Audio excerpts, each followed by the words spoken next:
Hi pals, and welcome to a new video. I'm Kate and this is my New Year book haul.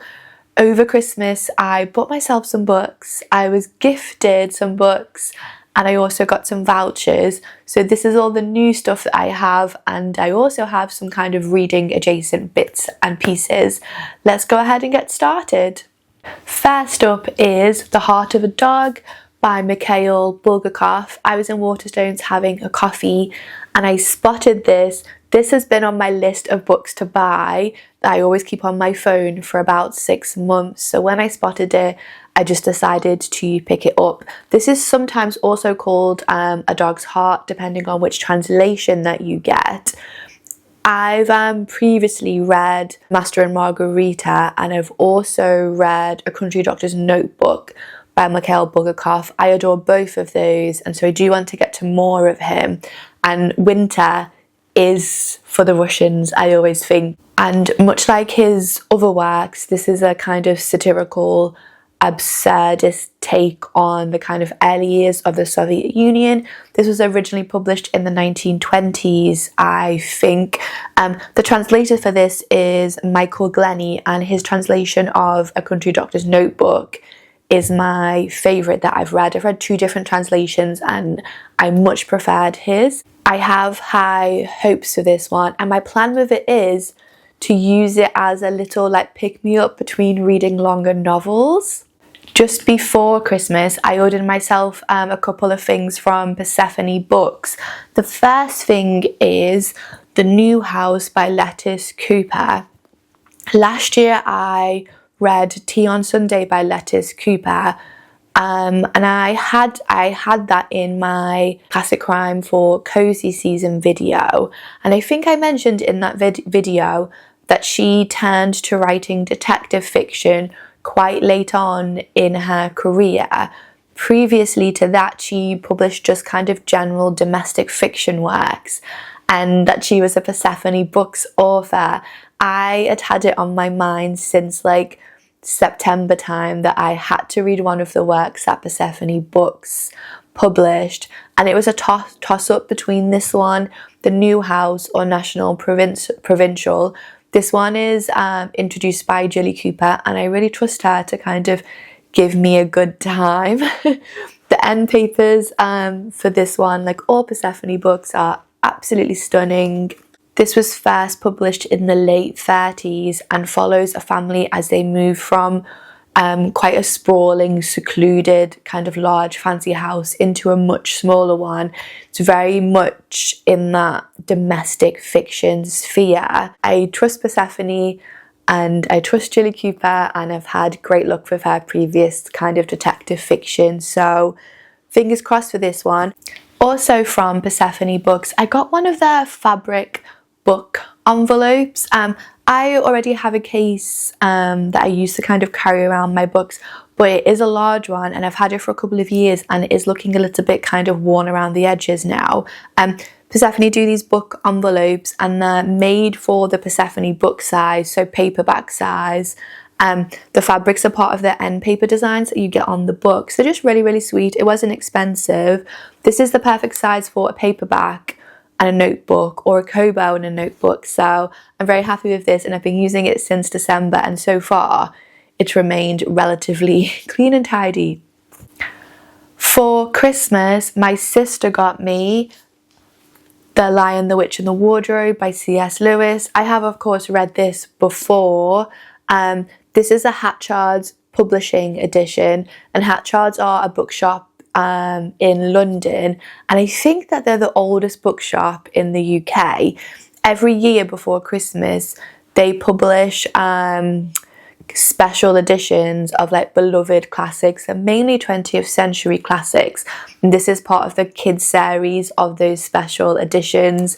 They're always beautiful and they have kind of William Morris inspired end papers. There's usually 1,000 of them and all of the books are numbered.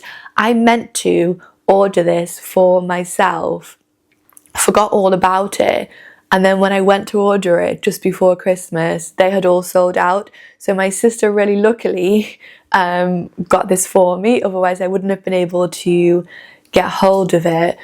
I love The Lion, the Witch and the Wardrobe. It's one of my favourite kids' classics. In December, I actually reread the first in the series, The Magician's Nephew, and I'm going to try and work through all of the Narnia books over the course of this year.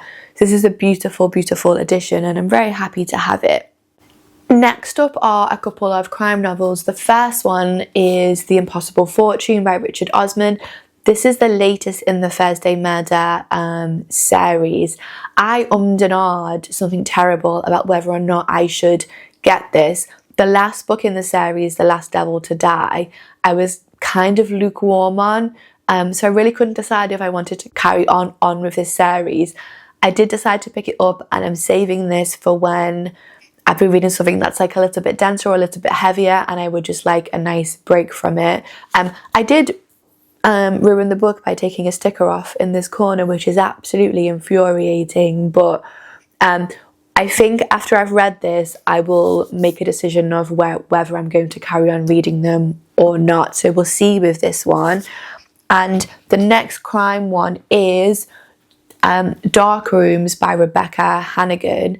I am part of a kind of crime book subscription service with my friend. We split the books between us depending on who we think they're kind of best suited to. I completely forgot that this one was on its way to me. Back in October, we kind of sorted out who was getting what books, and we opted out of a couple of months.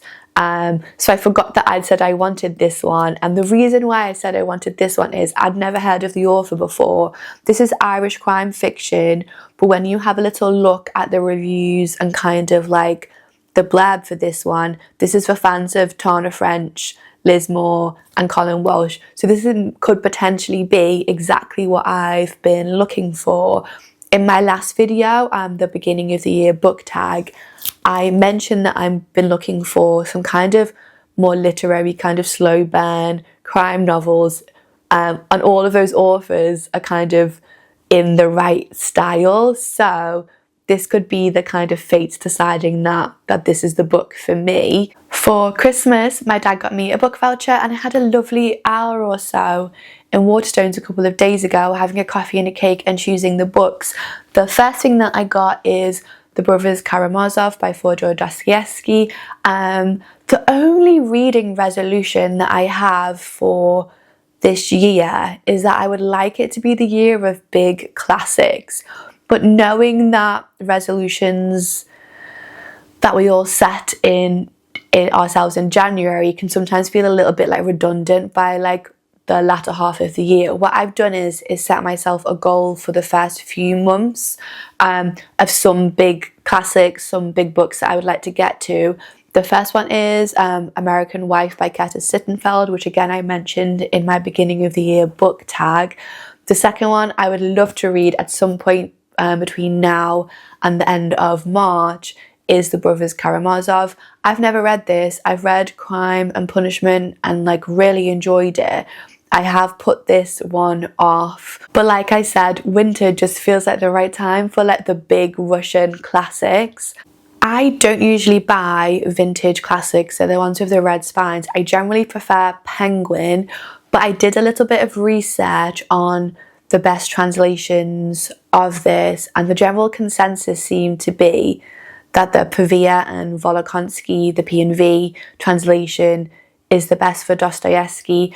I have previously read their translations of Tolstoy, and I have to say that they're not my favourite, but I think a lot of people said that their style actually works better for Dostoevsky, so we'll see.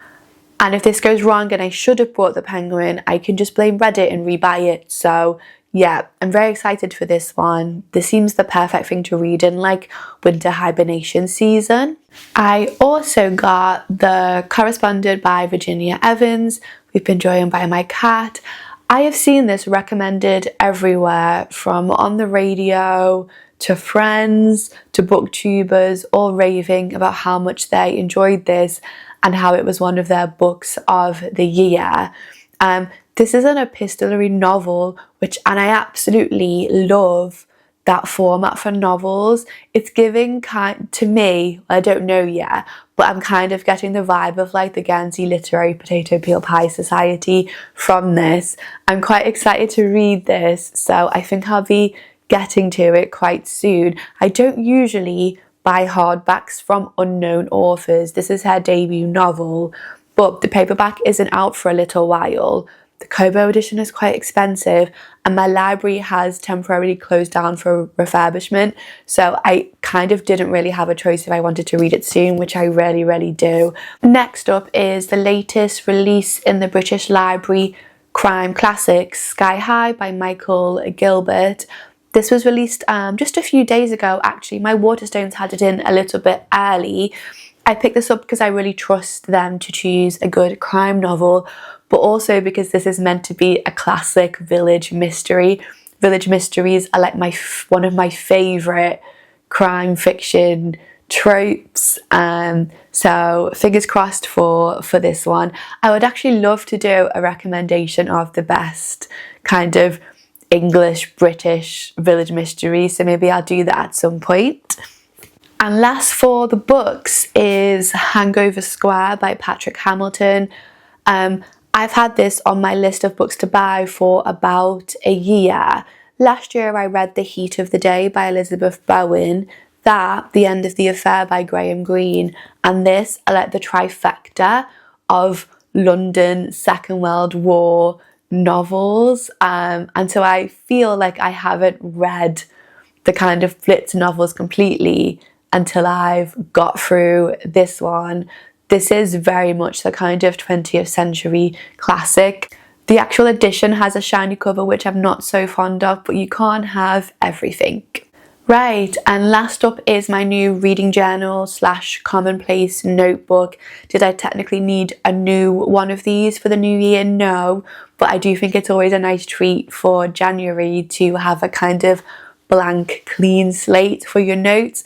This is the, I'm going to pronounce this wrong, definitely, the Lectern 1917 A5. That's not how you pronounce it, it's German and I've absolutely butchered it. But these are nothing fancy, relatively inexpensive, blank pages, lovely paper quality, and so I don't need to be worried about throwing this one into my bag or getting it a little bit kind of battered over the course of the year. I know I will be tempted at some point in summer to buy a new one, so we'll see how we go with this. That's everything that I've picked up recently, and as ever with book hauls, I haven't read the vast majority of these, so I can't recommend them just yet, but hopefully you'll see them in a wrap up soon. I do like doing seasonal book hauls, so I won't be back with anything new probably until spring. As ever, I would love to hear from you in the comments, and I will see you all in the next video. Bye!